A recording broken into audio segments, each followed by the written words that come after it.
Everyone. Welcome to the inaugural Lido Poolside community call. For those of you that have joined our similar calls in the past, the node operator community call, and most recently, the token holder call, this is kind of like an evolution of that, where we're hoping to be able to bring kind of like a closer connection in between people that are interested in Lido, Lido token holders, users of the Lido protocol, and of course, ecosystem participants. To give you guys a better idea of what's going on in and around Lido, talking to really cool guests that are advancing the ecosystem through novel mechanisms, new DeFi protocols, layer twos, and all of that awesome stuff. And of course, increase kind of like the interaction between the community and the Lido contributors. We have an action-packed agenda, and actually we're a little bit late, so sorry for that. So we'll try to jump right in. We are looking forward to fielding questions from viewers. So you can post your questions on whatever platform you're watching us from, whether that's Twitter or LinkedIn, on YouTube. If you're writing comments in YouTube, please be careful not to post links because the bot doesn't like it and you'll probably just get banned. So don't do that, just write like a normal question. And we'll try to address your questions after each agenda section. And at the same time, we do need to keep up with an intended time slot, so we might not be able to address everything, but if you write your questions in the chat, we might be able to address them async. So first up, I'm really happy to be talking to Declan Fox, VP and head of Linea, who's going to be telling us a little bit about Linea, a lot about Linea native yield, and of course also a little bit of alpha. For those of you that have been watching Twitter today, the Linea airdrop eligibility checker did just drop, and so we might be talking about that if we have a little bit of time to the end. So, hey, Declan, welcome. Thank you for joining us. Please introduce yourself and just tell us like a little bit about Linea and what's going on over there these days. Yeah, thanks for having me in the inaugural, session as well. So I'm truly honored. Yeah, so hi to everyone. For those who don't know me, I'm Declan Fox. I am head of Linea. For those who aren't familiar with Linea, it's a ZK layer 2 on Ethereum. Our goal really is to kind of help scale Ethereum, but also strengthen it at the same time. I think that's like a key sort of goal of ours. We really see Linea as an extension of the layer 1 itself. And so everything we do, from our tokenomics to our economics that we'll kind of discuss today, and just our general philosophy, is really anchored in making sure that Ethereum wins, and by extension, Linea is a part of that. I guess just a quick bit about me, background in crypto for about 7 or so years. Did a lot of work on the enterprise side, helping a lot of these big institutions, come onto blockchain initially with their own sort of private permission chains before pivoting into sort of ZK and rollups and kind of joining consensus to help, create Linea. What's interesting there is now a lot of these enterprises are coming full circle and looking to deploy on Ethereum or Linea itself. So really have seen the kind of full evolution of this sort of technology that we're all building together. But yeah, happy to kind of be here. It's a great, exciting time for Linea, as you mentioned. You know, we have our TG coming out soon and the airdrop checker released today. So obviously a lot of excitement and kind of, you know, noise there. But yeah, happy to be here and talk about native yield as well, which is a huge sort of part of our upcoming, you know, like technical stack. And I think it's really going to make, you know, Linea mainnet stand out, like, you know, amongst the different kind of L2s in the ecosystem. Awesome. Super great to have you and to be diving into all of the specifics. So maybe, yeah, let's just start from the last point you made. So Linea is an L2. It's obviously like an L2 that has been talked about for a lot. Everybody, you know, knows that like consensus has been around like a long time. And so everybody's wondering what's going to make Linea stand out, or is already making it stand out, but you know, especially with the TG coming up. Yeah, so at Linea, we really see Linea being the best chain for ETH. And there's a lot of sort of pieces behind that. One is in terms of ETH capital. So we believe that Linea will provide the best sort of risk-adjusted return for large capital holders, whether that's, you know, LPs, funds, or even digital asset treasury companies as well. And that's because of features like the native yield, which we'll touch on, but also other features like, you know, every transaction on Linea actually burns ETH directly. So not just like, oh, we, you know, settle to the L1 and that burns ETH, but actually every transaction that takes place on Linea will burn 20% in Ether and then 80% in the Linea token itself. The actual tokenomics as well of Linea is completely designed for the ecosystem. So it actually mirrors the genesis of Ethereum, where, you know, 15% is of the sort of foundation, and then 85% actually goes to the ecosystem. And that's actually vesting over a 10-year period. So the goal there is to actually use the token to help sustainably, you know, provide funding for open source protocols that kind of make Ethereum and Linea better. And really just thinking long term about how to make this whole, you know, sort of experiment of Ethereum really kind of reach the mass adoption that we all want it to. The burning mechanism is really interesting and pretty novel in terms of L2s, right? So how does that kind of like work under the hood? Are you sending it to like OX dead or whatever it is, or? Not quite. So yeah, so for the Ether part itself, we obviously like send that back to the L1, and then we burn it on the L1 just to make sure the assets and liabilities match up across the bridge. Because 80% is also used to burn Linea.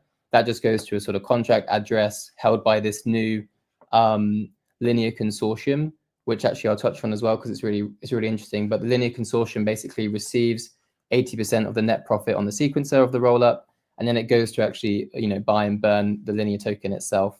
And the idea there is that, you know, again, because the way that the tokenomics are presented, there isn't really much structural sell pressure. Like nothing is going to the VCs or the team. It's very much like an open source protocol. And I kind of see it where, like, you know, over time, if you invest in the growth of the ecosystem, much like a sort of, you know, digital sovereign state, you expect the ecosystem to grow, more transactions will take place, more burning happens, which is almost like tax revenues going back to the sort of protocol. And so we expect it to be a sort of sustainable mechanism that can kind of keep these incentives going over time and really help fund public goods over time. On the Linea consortium, so something quite unique is that we actually don't have a DAO. So it's a little bit different how we constructed Linea.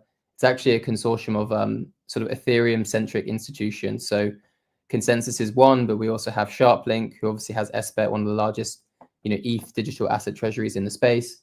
ENS, obviously ENS Labs, you know, all the .ETHs in the space will be very familiar with, you know, ENS being a long-term sort of like key part of the Ethereum protocol. We have Status as well, who are part of the Institute of Free Technology. They build many of the execution and consensus clients on layer one. And then, of course, Eigen Labs as well. So they also are participating as part of the consortium. So yeah, really sort of great stewards to kind of help, you know, direct the protocol and sort of the ecosystem. Yeah, that sounds like also like a different model. So obviously Lido is, you know, like a pure DAO, and that also comes with its own set of intricacies and complexities, but also interesting kind of like novel organic mechanisms that grow as a result of that. So interesting to see how the model with the consortium also helps you guys kind of develop like a unique position in the ecosystem. So as you mentioned earlier, you know, there's going to be the TGE. You already kind of have like a very good idea around the cycles, like virtuous cycles that will be created through the tokenomics, both the burning of Ether and also burning some of the sequencer fees to kind of contribute back towards like the Linea token itself. So is this like already live? Should users already start moving their ETH over to Linea, and how can they do that? So the bird mechanism will go live immediately after the TGE, which is next week. We announced that earlier today. So on the 10th of September, we'll launch the Linea token. From the 11th of September onwards, the net profits on the sequencer will go towards this burning of Ether and Linea. Yeah. Got it. Okay, really, really cool. And if somebody wants to bridge over to Linea, what's the easiest way for them to do that right now? The easiest way is actually, we have our own Linea native bridge, which has a great sort of user experience. You can choose two different options. You can choose the fast path, which is sort of widget using DeFi, and that aggregates over many of the sort of third-party bridges, but comes with some slight additional risk assumptions. Or you can use the actual native bridge, which takes a few minutes longer, 15 minutes, let's say, but actually uses the kind of Linea protocol itself. And so for larger LPs or users, we recommend the native bridge. If you're just a small user and you want to go and check out Linea, just use the sort of third-party ones. But it's all in the same place. So that's linea.build/bridge. Got it. Thank you. And is there also any way for people to bridge if they're like on a centralized exchange or something like that? So some of the exchanges do have direct integration to Linea. After next week, a lot more will. So after the TG, a lot of the sort of tier 1 exchanges will support Linea, and you'll be able to kind of deposit and withdraw using them as well. Got it. Okay. So I think that's like a pretty good segue, if a little bit on the nose, to talk directly about like native yield. So one bridges their ETH. What does native yield basically mean for them, and how does it unlock DeFi opportunities on the Linea side? Yeah, so I think just taking a step back, a lot of rollups today, they have a lot of ETH sitting like idle in the L1 smart contract, right? And I think what native yield does is it turns that idle ETH into essentially like an active economic force on the L2. Okay, so what happens is you get this ETH, it's going to be staked on the L1, it earns staked ETH rewards, and then these rewards get distributed to DeFi on the L2 on Linea. So you could imagine essentially extra rewards happening on Aave when you deposit ETH on Aave on Linea. And not only is that interesting from like providing people a better yield on the L2, but it actually also supports the L1 economic budget as well, because this ETH is being staked. So again, I mentioned our goal of Linea is to scale and strengthen Ethereum. This helps to scale Ethereum because we're providing better opportunities for LPs and for DeFi, but also strengthen it because we're increasing the amount of ETH that will be staked. And we believe that this is very attractive to especially large holders of ETH, digital asset treasuries in particular, who can actually go and put their ETH to use, and whilst also making sure the ecosystem grows. I think that's a key difference between what you see in perhaps the Bitcoin community, where BTC is not a productive asset. ETH is a productive asset, and that's kind of like our thesis of like why we think Ethereum is going to win and why we want to be the best chain for ETH. So yeah, I guess that's like the kind of cycle maybe to highlight it. So that ETH yield like funds the sort of liquidity rewards on Linea. That creates like a deep pool of liquidity. As we know, that attracts more users and trading and things because you have deep capital markets. And then that in turn, liquidity begets more liquidity and creates a sort of positive feedback loop. And again, the more stake we get as well, the more yield. So yeah, it's really about aligning incentives for ETH DeFi, but also the L1 sort of security piece as well. Got it. Thanks for explaining that. And so basically, like ETH on the Linea side is staked ETH, if you want to think about it that way. Like the yield is kind of like built into it, but you don't receive it directly like on the ETH itself. It's kind of like pooled in a distributor contract, I guess, that helps power incentives towards the different like users that are interacting with Linea in a variety of different ways. Yeah, that's correct. So if you just bridge ETH and then hold it passively on Linea, you won't directly receive the rewards from the staked ETH on the L1. If, however, you go and deposit into, like a lending market, then you will actually get back the ETH that you bridged over, like the yield on the ETH that you bridged over, and also additional incentives from like the ETH that isn't being deposited. So that actually includes like a bonus as well. And the sort of rationale there is that we really want to incentivize like active liquidity. Like active liquidity is what really makes the whole DeFi sort of ecosystem flourish, rather than just holding, ETH passively. Of course, people can continue to do that. And we made sure that the risks are mitigated with, working with Lido and like a bunch of the other decisions we made in the design. But really, if you want to maximize your yield, you need to go and supply ETH into the dexes or the money markets on Linea. Got it. And so you mentioned it, but obviously it's like one of the big reasons that we're here on this call together.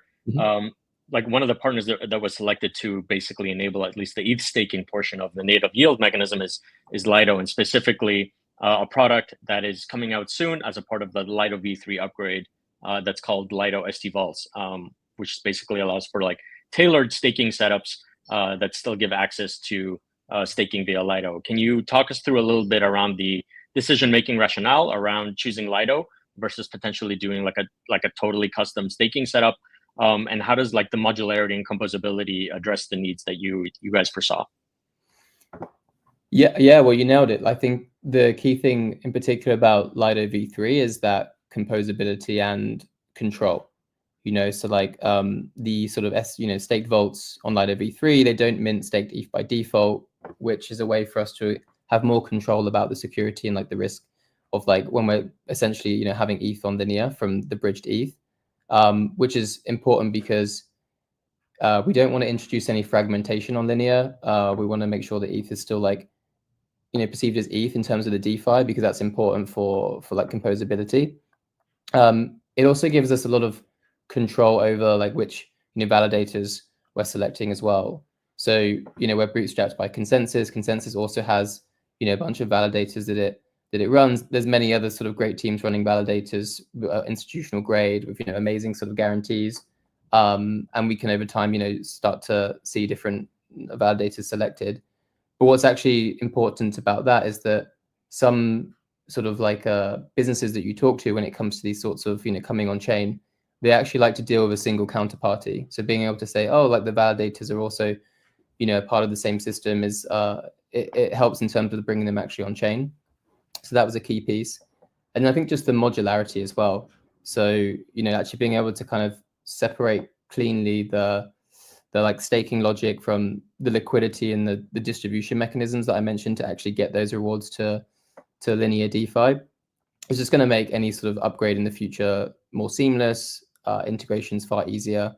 And of course, like, this is something maybe we could have built from scratch ourselves, but it's much more simpler and more secure just to use something that you guys had worked on at Lido with the V3 in particular. Yeah. Got it.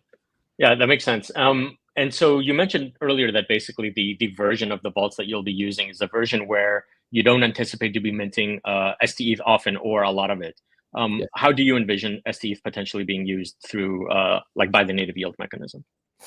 Yeah, so one of the interesting things there is, you can almost think of it as like a bank, and you obviously don't want to have every ETH that's like bridged to Linea sort of staked. So you introduce what's called like a liquidity buffer, which is very similar to anyone who's worked in banking, how they approach risk and mitigations there. And so what actually happens is, again, this is all a single non-custodial flow, but behind the scenes, only the ETH like above a sort of configurable liquidity buffer is staked. And then that staked ETH accrues inside the Lido staked vault without minting staked ETH. However, as a user, if you want to withdraw and for whatever reason liquidity buffer is reached, you can actually mint staked ETH to then withdraw fast as well. So one of the key things there is it allows us to build this mechanism in a way that gives users the optionality and really reduces the risk of when they want to withdraw from Linea back to the L1. And that was like a real sort of key part of the design that we really liked with V3. Got it. So it's almost adding like extra optionality, especially during times of high withdrawal, as like an ad hoc secondary buffer. If a user wants to use something like that in lieu of, or if there's like max capacity on the primary buffer. Yeah, exactly. And like, maybe, there's obviously waiting for the ETH to be unstaked from the sort of Ethereum's exit queue as well. Like the goal is to not introduce any extra finality, like latency for withdrawals, because that's an important thing for, market makers, LPs, like if people need to rebalance across chains. But again, as you mentioned, this fallback mechanism gives people the optionality, and I think that's really key. Makes a lot of sense. How do you see native yield evolving? Maybe like, are there other kinds of rewards mechanisms that may be in store for the future, or are there already kind of like DeFi based mechanisms that we haven't talked about on the call yet that you want to highlight? Yeah, I can imagine, adding some more like vault strategies. I think initially we will expect to see things happen somewhat more manually, just to kind of understand the mechanism and the different sort of DeFi strategies that people want to use, whether that's lending into a money market and doing any sort of looping. I can imagine in the future, someone who wants to do all that in like one swift movement without any of the sort of under the hood complexities could just access a vault on top of to Lido V3 on the L1, where it like bridges your funds and then deposits into an Aave or an Euler or something, and then actually automatically gets you the yield, like claiming the yield as well, each epoch, and all that just happening completely automated for you. Whether that's through your own sort of vault or like even through agents, I think there's a lot to be done there in terms of the user experience. That's very interesting. And how does that kind of the creation of almost like a template mechanism, if you want to think about it this way, or an abstracted concept around how you can use yield to empower layer twos, extend into the vision of promulgating like native yield as a mechanism across Linea stack. So like other L2s or even like L3s that are built on top of Linea, how might they be able to take advantage of that? Because it's like it is a new thing, and it is of course built to like the standards and specification of Linea, but any Linea stack chain can integrate it, right? Yeah, that's correct. Yeah, anyone building on the Linea stack can also, enable this feature. It will be a sort of like feature flag where you can choose to have it or choose to not. There's absolutely, I believe this will become table stakes personally, like across all L2 stacks. I think we're sort of pioneering here, and I believe that sort of anyone to be competitive will need to offer the same thing. But then how do you actually apply it in a way that's unique for your chain? Because, I think if you're going to launch your own chain, having launched a chain, there's a lot to it. So you really need to have a solid go-to-market of how you're differentiating. One sort of team I'll call out is Status.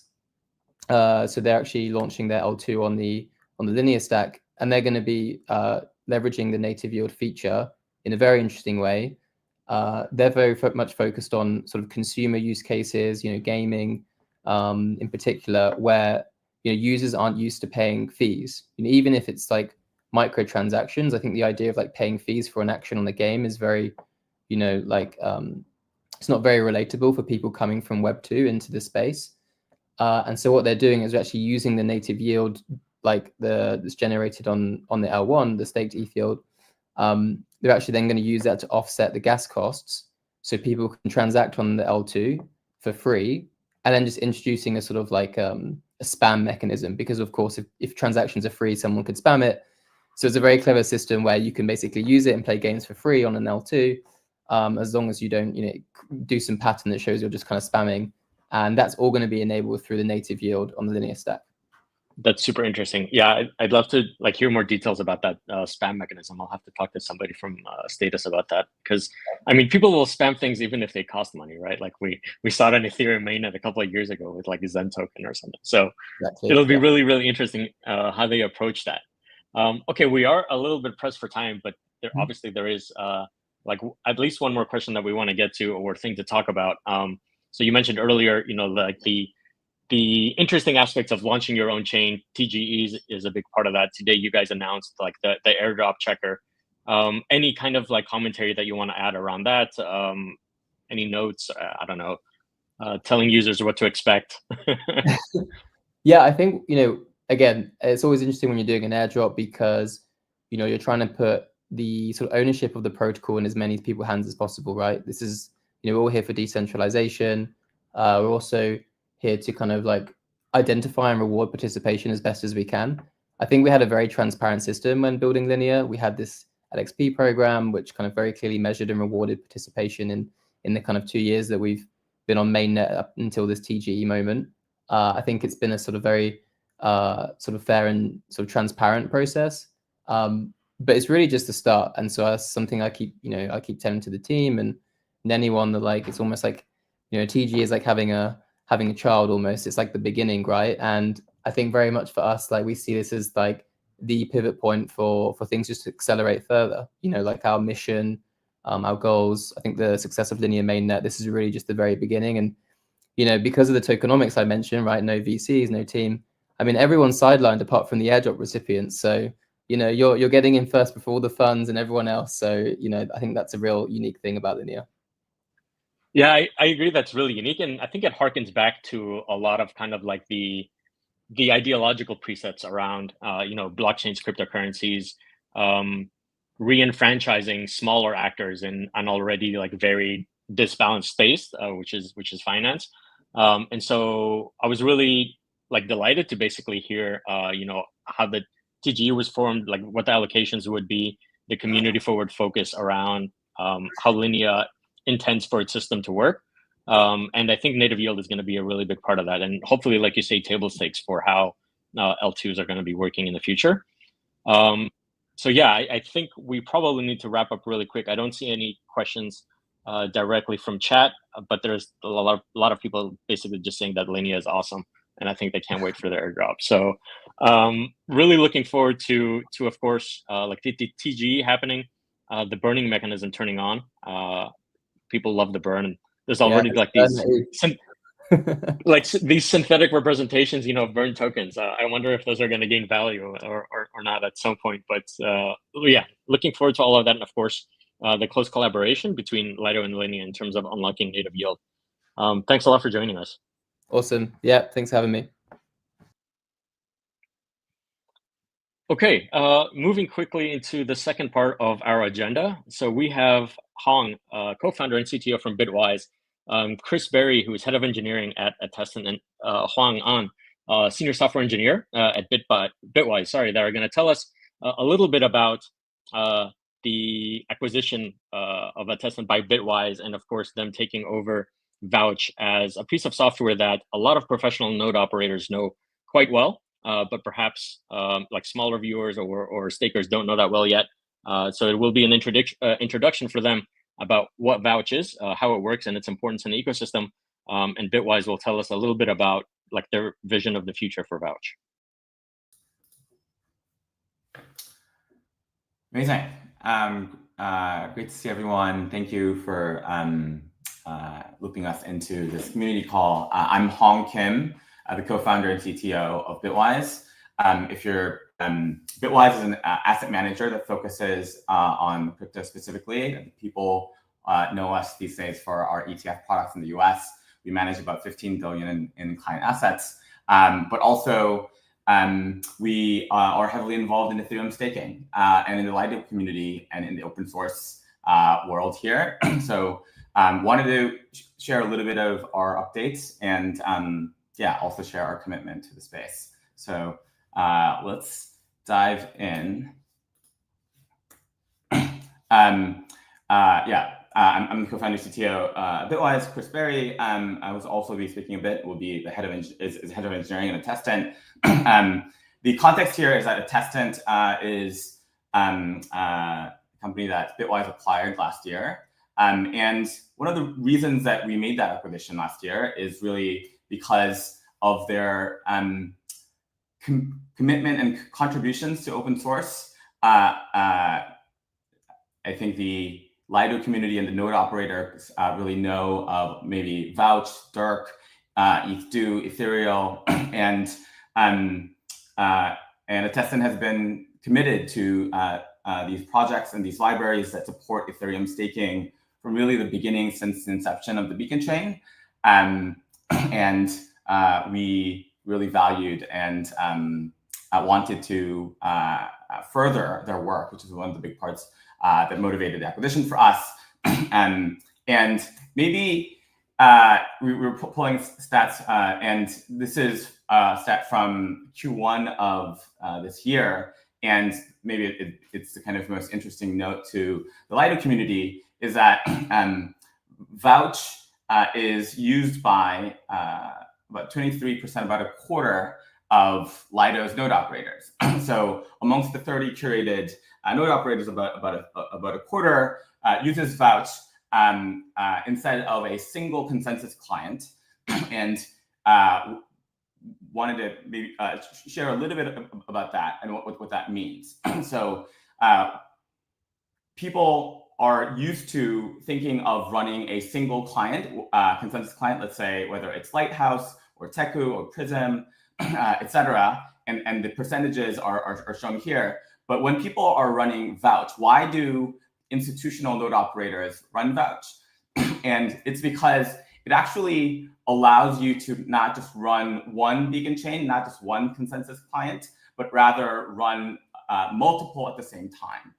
And so it has a multi-node validator architecture, and that is really important for a lot of institutional node operators, because it provides critical resilience. So if Lighthouse or Prism or any of the execution clients that are paired with these clients have issues, whether they have bugs or some sort of unexpected disruption, excuse me, then a Vouch validator, where it is running multiple beacon nodes at the same time with these multiple pairings, and you can pair it in any way that you want, would still be able to operate in that.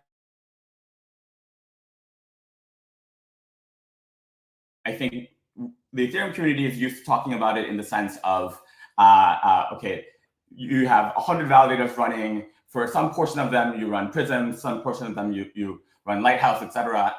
But we think of Vouch as the kind of ultimate form of client diversity, because you don't have diversity just amongst your fleet of validators, but even within a single validator, you have the full diversity, not just one or two, but running the full set of consensus clients that you can run on your system.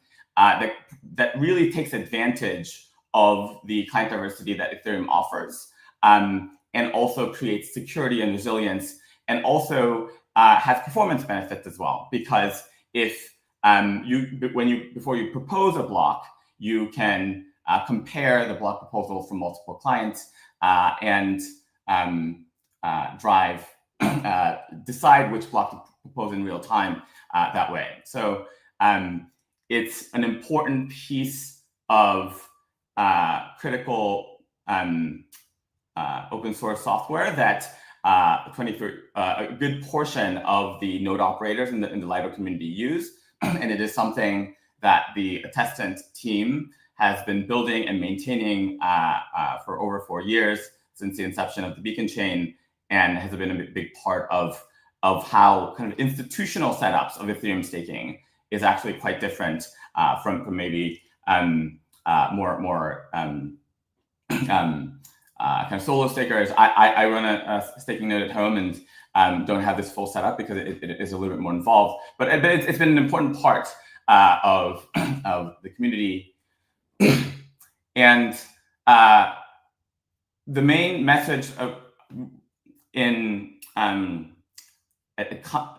Izzy and our team were catching up, and since the acquisition, one thing that Izzy mentioned that would be helpful to get from Bitwise is clarity around our commitment to how we will honor and maintain the important and libraries, open source software that is critical for Lido. And that was the motivation or idea behind having this segment. And as the co-founder and CTO, the beginning for the past 9 years, and you can have my word that really we are fully committed to open source software and maintaining the open source software that Attestant is known for and has maintained for the Ethereum staking community over this time. And that extends to not only Vouch, but also Dirk, the remote key signer that a lot of people use for the keys, and also other very popular kind of convenience tools such as the ETH2 or Ethereum, and other open source libraries that we have as well. And another point is Chris Berry, our head of engineering on Attestant, is on the call as well. And I wanted to share that Chris will be taking over from Jim McDonald as the lead maintainer of all these repositories. Han, who is also on the call, excuse me, is our senior software engineer, and since the acquisition, moved over to the Attestant team from Bitwise and has been full-time contributing and maintaining a number of these libraries as well. So if anything, we are adding more engineering resources and adding more to our commitment to maintain these libraries. And so that was the main message that I wanted to convey. Maybe Chris, do you want to mute for a second and just say hello to the community and introduce yourself a little bit? Yeah, of course. Thanks, Hong. As you said, I'm Chris Berry. I joined Teston originally to work under Jim on the open source validating software. This was a little bit prior to Bitwise's purchase. And as Hong mentioned, since Jim has decided to take a step back, I've taken on the head of engineering role at what is now Bitwise On-Chain Solutions. So I'm now overseeing the software both internally and externally. That includes all the open source stuff. And as Hong has mentioned, Jim was kind of maintaining his own repository of tools such as Ethereum and Ethereum. We've taken on those on as well. So we will be maintaining all that. And yeah, I think just to reiterate, we are fully committed to supporting and maintaining all of those. Nothing's going to be going away. And again, as Hong mentioned, the main significant change I think people will see that do interact with these libraries and tools is that we will be bringing more people into the fold on the Bitwise On-Chain side to help support that and add a bit more resilience. Yeah, I don't know. Is there anything else you want to add to that, Hong? No, I think that was perfect. And Han is also on the call. Is been very involved in maintenance of these repositories and further developing, and also. We'll likely be sharing more open source tools that he's been building around Vouch and Dirk and all the kind of infrastructure that we have. And we'll be releasing those things in the coming weeks. And yeah, kind of signals our commitment to not only maintain, but also further develop and release more open source software that is helpful to the Lido community, to especially the node operators that support the staking and the protocol. And so, yeah, was happy to introduce ourselves to the community more formally. And yeah, happy to answer any questions if you have them. So please include them in the chat. But otherwise, yeah, that's what we had in mind.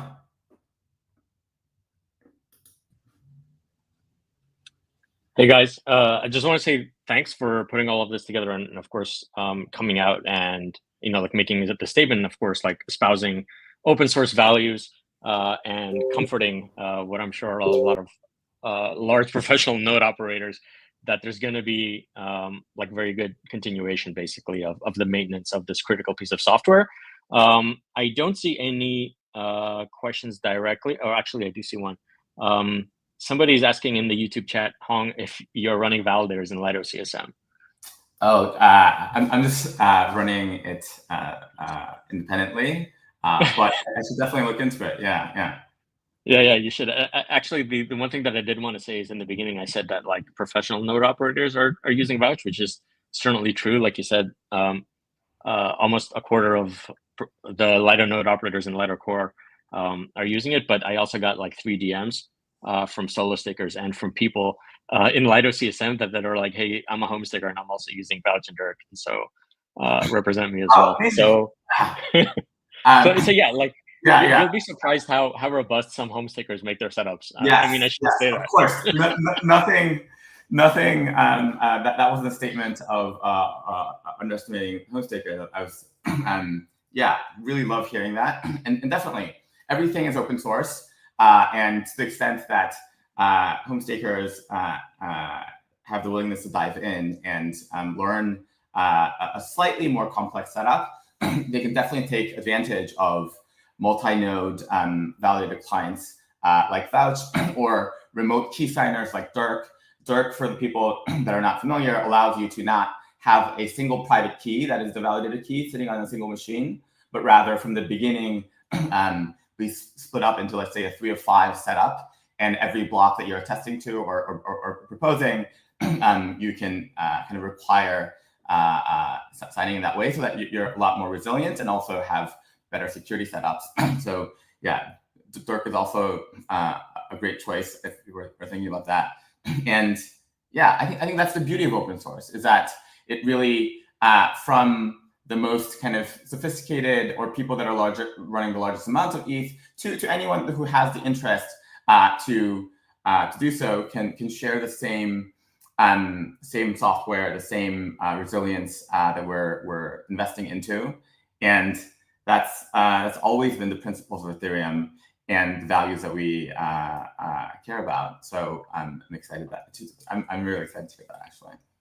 Yeah, and I am too, to be honest. It's always great also to like see, like you said, like the range of node operators from professionals to pros that might be using these kinds of tools, and that's definitely what open source encourages.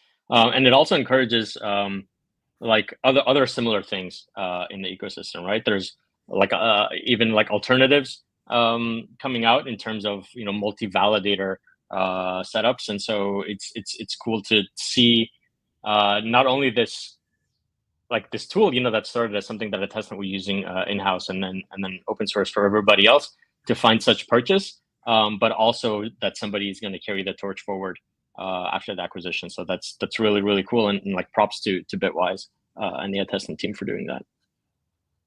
Of course. Yeah. Yeah, definitely. As I said, I've gotten a few DMs once we made the acquisition, like what's happening to these repos, and I was a little surprised because personally, the open source software is really, as I said at the beginning of the call, one of the main drivers that really made us inclined to make the acquisition, because we knew that the team was not only just kind of running the software, but really writing software themselves, and was aligned to Ethereum and its values, and in not just a kind of talking sense, but really oriented around action and holding up contributions. And I see that from the Lido community and the Lido protocol, always the DAO, the ways that you guys are leading the charge on, for example, kind of the governance related things and dual governance, and also the security around how to further kind of permissionlessly or decentralized Ethereum staking, and doing all of that work in the open and doing the public, and kind of essentially open sourcing all of those efforts. And yeah, that's what I mean. I've come from a traditional software engineering background, and one of the ways that crypto, it really should be proud of its kind of engineering principles, or as an industry, as norms, is that open source is the norm. Even though we all, in some ways, also can at times compete with each other, still that is the kind of baseline that we uphold and share, and it's quite a wonderful thing. So yeah. Absolutely, and it's great to see leaders in the space who also have institutional reach like yourselves continue to kind of like espouse and grow those values. So it's really awesome. Thank you. All right, I think we're gonna move to the next segment, where we're joined by Sasha Gusakova, a product manager at Lido Labs, who is gonna tell us about the Identified Community Staker Framework and its importance in the future of the Lido community staking module.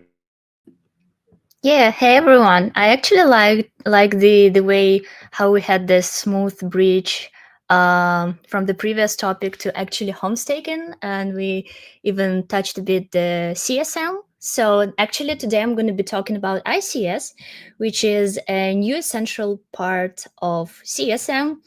And actually, Hong, our previous speaker from the previous section, this is something you might be interested in as you are a home staker. And yeah, today I'm going to be talking about like the idea that we put together and actually implemented, even of how we can identify the solo stakers without actually identifying them. So I would say that I'm a legacy speaker on this call. So as Izzy mentioned, this call is the evolution of another periodic community call that we had before. And there I already provided a lot of information about the whole idea, how we came to this idea of having this ICS framework. So today I'm going to try to keep it short, I guess, and just show you a couple of things that I haven't showed before. And the introduction to this topic will be relatively small, I guess, because I cut the part of the presentation already, because I see that we are almost out of time. But yeah, so what's ICS framework? And here The first thing that I want to say is that ICS stands for Identified Community Staker. And here we'll be talking about the framework and the flow itself of how we want solo stakers, home stakers, independent stakers to be able to identify themselves. But first, the main question, why would we want them to do so? So as some of you know, and like my topic is rather niche, but I already saw some of our community members in the YouTube chat. So hey boys, how are you doing? So CSM is a permissionless module that allowed anybody to join the Lido node operator set. And its life, it's either is in its first version right now. And we are aiming to release the second version of CSM, which will have this ICS component, Identified Community Staker component. And what we want to do with this idea is basically to split the incentive model, the parameter models, between permissionless stakers who will anyway be able to join. So the module stays completely permissionless. But if a home staker is ready to identify themselves, the main benefit for them would be the better parameters that CSM can offer. And here you can see the picture of basically CSM v2. We expect this release to go live this fall. And here you can see 3 node operator types. So the first type is completely permissionless operators. The second is legacy EA, which stands for early adopter, and the new type, which is ICS. And basically here you can see the difference. So the main difference is essentially in bonds and actually in the fee rate for the node operators. So we can see that if we compare ICS and permissionless, that for identified community stakers, CSM is ready to offer a reduced bond requirement. So now what this ICS framework is, to put it in simple words, is a sort of a scoring system where a user needs to apply, and then based on the scoring system, the system will decide whether this user get this ICS node operator type or not. So this scoring system consists of 3 main parts. So in order to be scored and in order to get enough score points within this system, people basically need to provide proof of 3 types. The first is proof of experience, the second is proof of engagement, and the third is proof of humanity. I will not dive into all the details that I have about them, because we have like a big blog post that explains why each of those like group of proofs matter for us. But here is the pretty comprehensible picture that shows what kind of resources we actually, not resources, but sources we use to for this group of proofs. So first thing that we want identified community stakers to have is some sort of experience. In here, the framework provides a wide range of sources that we use to assess our applicants. So a home staker can be included in ETH solo stakers list, StakeCat solo stakers list. A home staker can have this OBOL technique credentials or be a verified SSV operator. And all of those will be assessed just using like scripts, smart scripts. They know the job, that know the job they are doing. And basically, this is the set of sources we use for proof of experience. The tricky part here is that in order to get the points within this group of sources, you need to get a minimum of 5 points, and the maximum is capped to 8 points.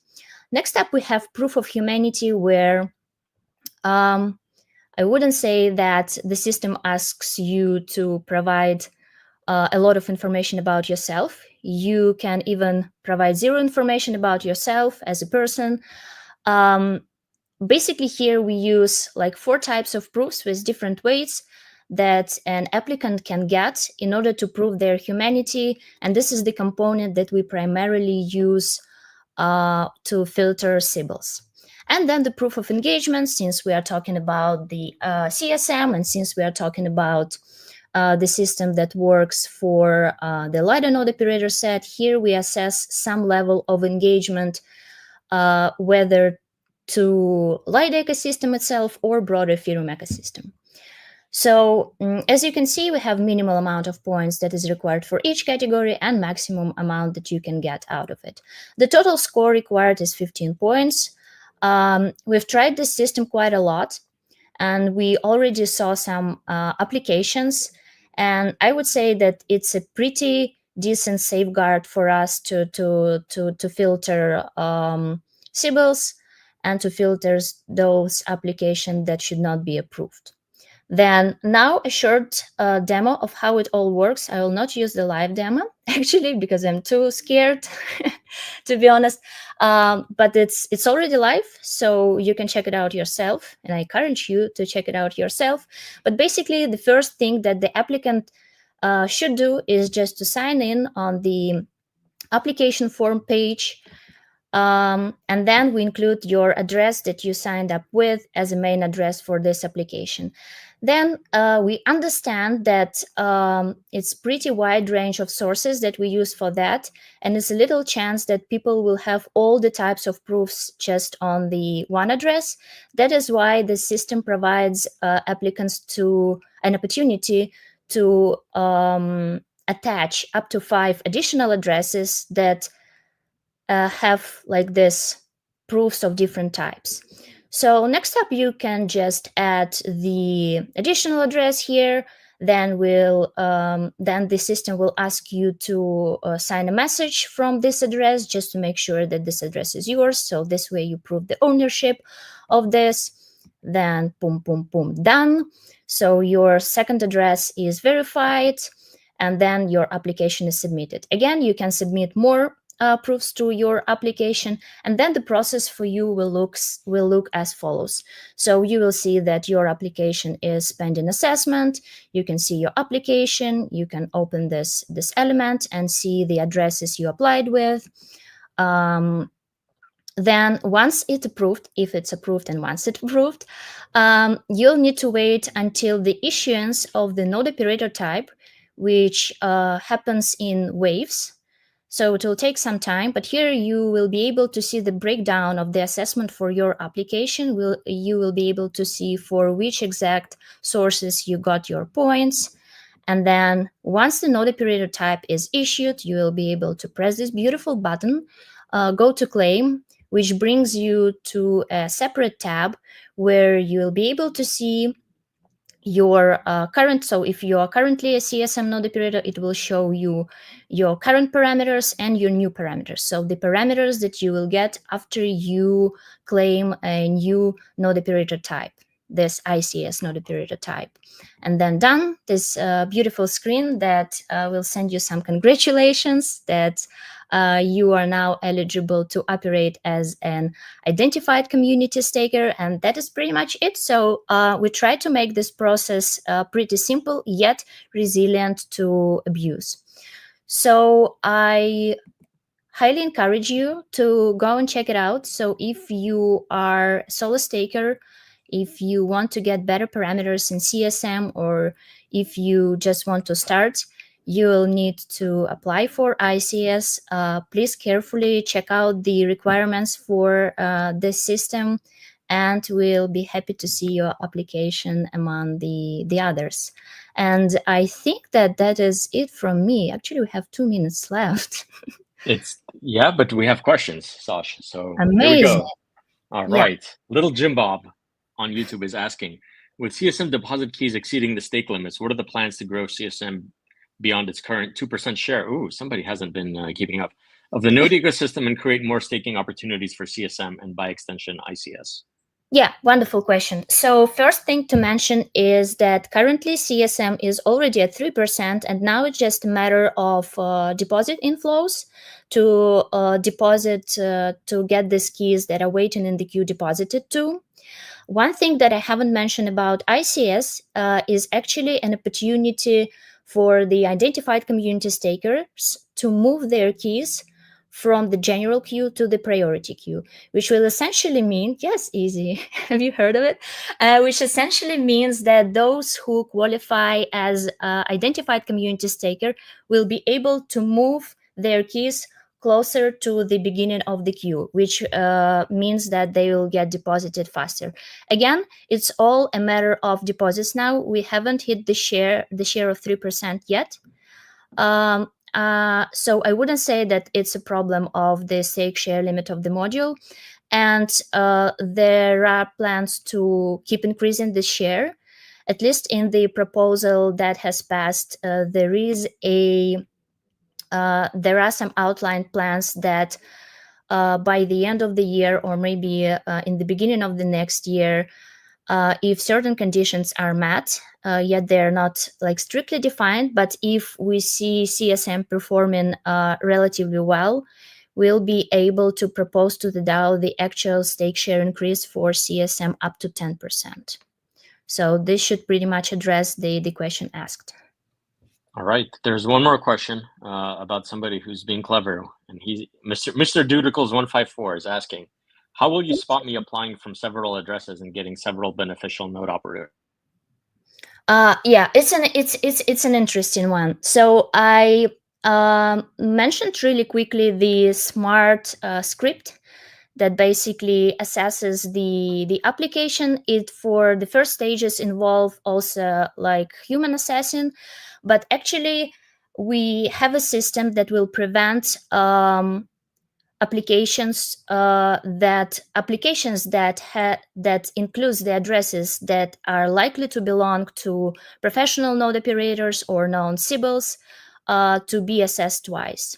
So there is a system that prevents that from happening. And yeah, so basically some of the addresses that are known to belong to professionals or Sybils will be excluded from the assessment right away. So this is one of the prevention measures that we use within this framework. Yeah, and maybe just to add to this, so because you essentially need to get points across 3 different categories, and there's like a minimum amount of points that you need to get within each category and across the 3 categories in total, we think it's going to be relatively difficult to get enough points across all of those different categories of like proof, if you want to think about it this way, that you will basically be able to Sybil the system. If it turns out that it's easy, we can adjust the amount of points, but I don't think it's going to be that easy. Yeah, to extend the answer to this question, I would say that we have like 3 layers of protection here. So the first one is the scoring system itself, as Izzy just mentioned, that you need to basically get enough points in each of 3 categories, which makes it relatively difficult for you to game this. Then the second one is the analysis of the addresses itself. And the third, which is not super obvious, but actually all the benefits that identified community stakers get within CSM, they are limited. So you won't be able to, it doesn't address the question with you having like multiple ICS types, but it does address the issue that even if a malicious address went through the system and actually got this ICS node operator type, the limit of the impact to the protocol and to the module, most importantly, will be limited. So this is like the third wall that prevents something bad from happening here. Awesome. Thanks a lot for all of that information, Sasha. And I think there's one more thing that we want to remind potential applicants towards ICS to do, right? Right. So there's something. I guess Yeah, you want to go into engagement section of this. Yeah. Am I right? Like what should they do? Yeah, so actually we have like a lot of sources. As I showed you, we have a lot of sources that can help you to get this engagement score. And one of them is actually Galaxy points, which are essentially assigned for odds that we issue for each node operator community call, which is now like a broader call. And one of them, so now we'll show you a QR code, I guess. Oh, wow. Yeah, that's right. The QR code, the oat muted you. Oh, wow. Can you hear me now? You're back now. Yeah, Okay, we can hear you. amazing. Yeah, so this QR code is basically one of the ways how you can get some points for the engagement part of the ICS system. Just go and claim it, and it will bring you at least 1 point for your proof of engagement category. And I guess that Izzy used his phone right now to claim that. Is that right? I did. I don't have any oats from Oh, Lido wow. Poolside because this is the first Lido Poolside, so I definitely need this oat. Congratulations for your first odd. Okay. Thank you. Thanks. All right. Thanks a lot, Sasha. Okay. And last but not least, a little bit more of alpha, but of course, bear in mind, this is not financial advice. Do your own research, etc., etc. We have Yakov, Master of DeFi at Lido Ecosystem Foundation, who is going to tell us about a brand new Lido product that just launched today. Yakov?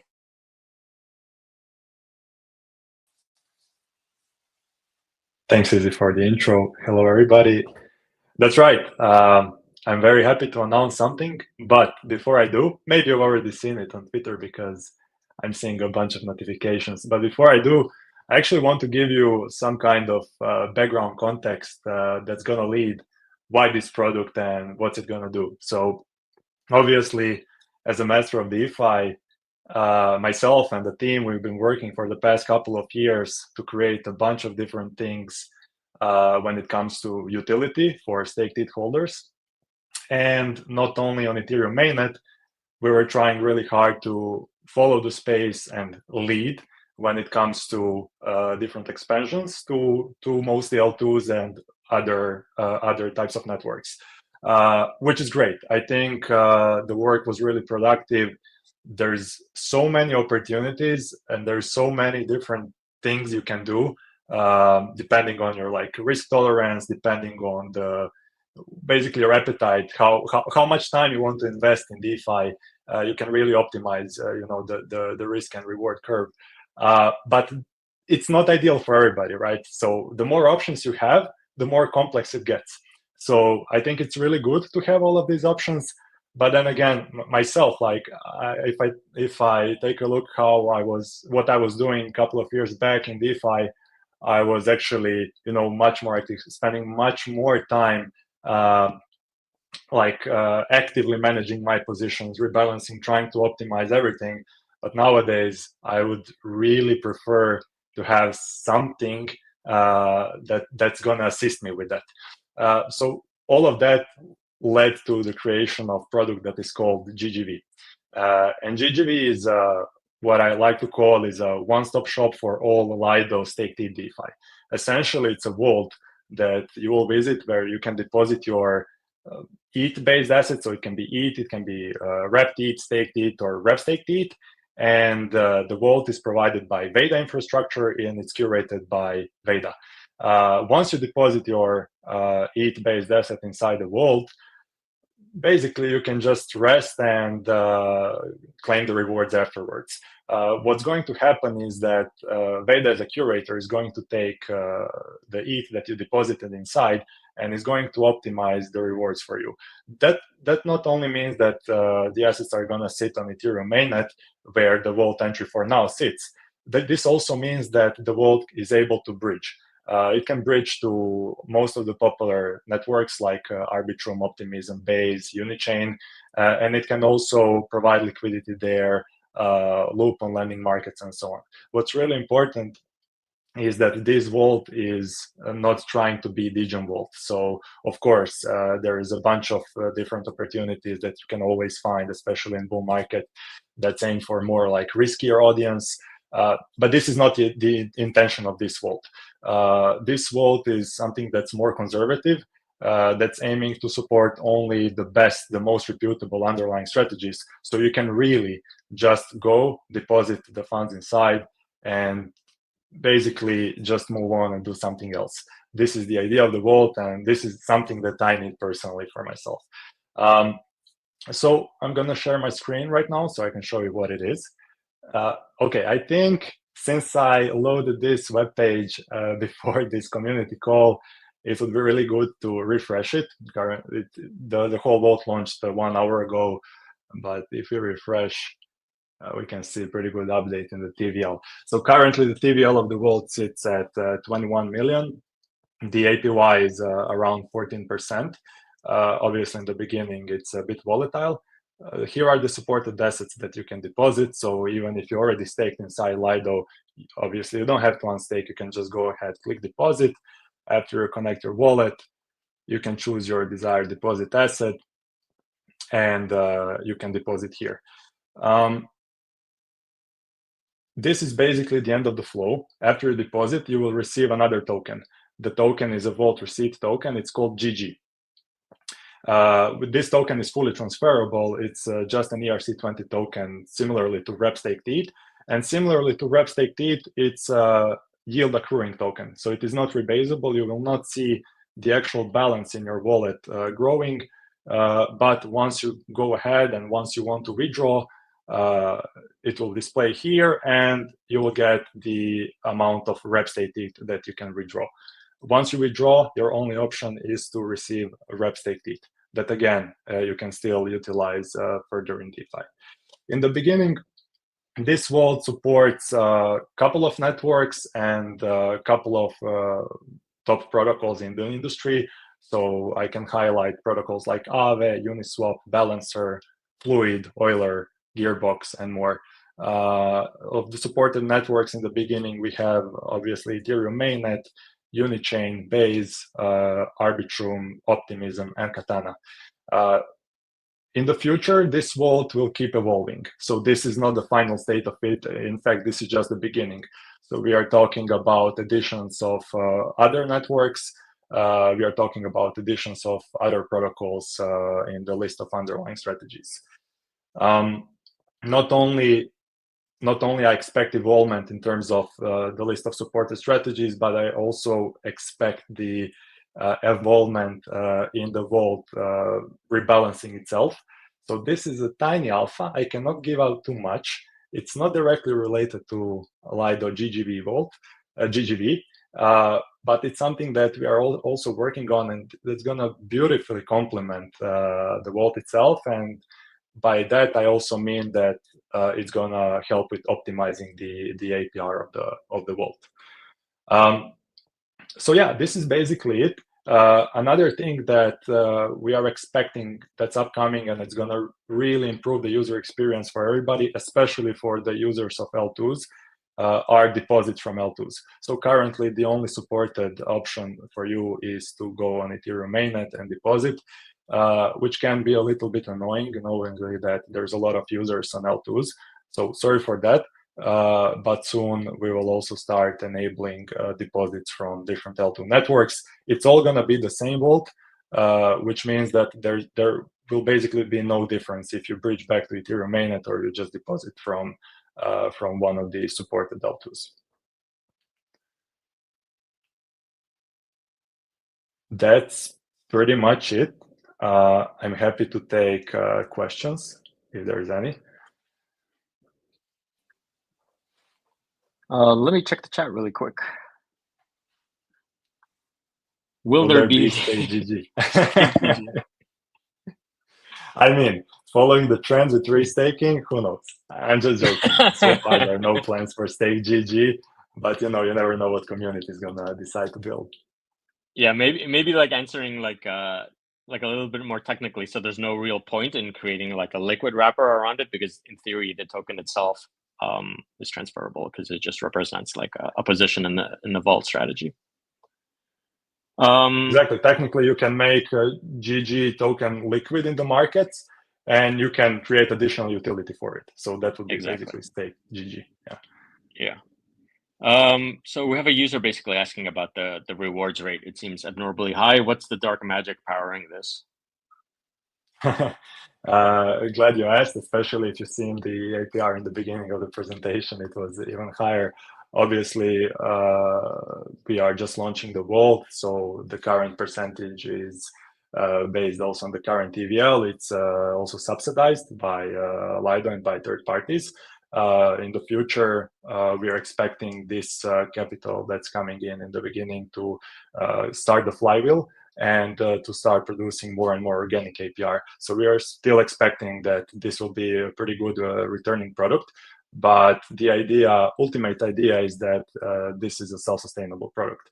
So the idea is not just to pay for the APR. The idea is to really optimize the market, make good for all of the users of Stake Teeth outside of the GG Vault, and also optimize the APR for the GG itself. Yeah, will DVV still be supported? They will definitely still be supported. It is a different product. It is also available on the Earn tab that I just shared. The difference is that DVV is, as I said, it's a different product. It does a very simple thing. So the risk profile is also different. It's just targeting different type of audience.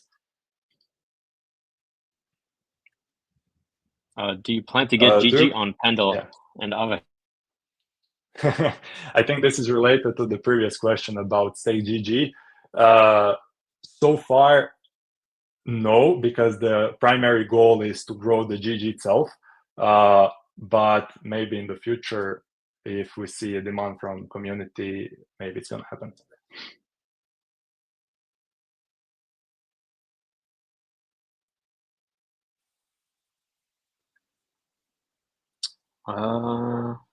It looks like there's no more questions.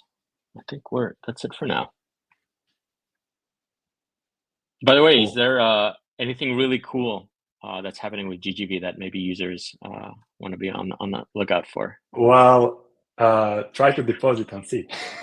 Oh, okay. All right. Don't be surprised if you hear some noise. Yeah, put your volume way up before you do that. Yeah.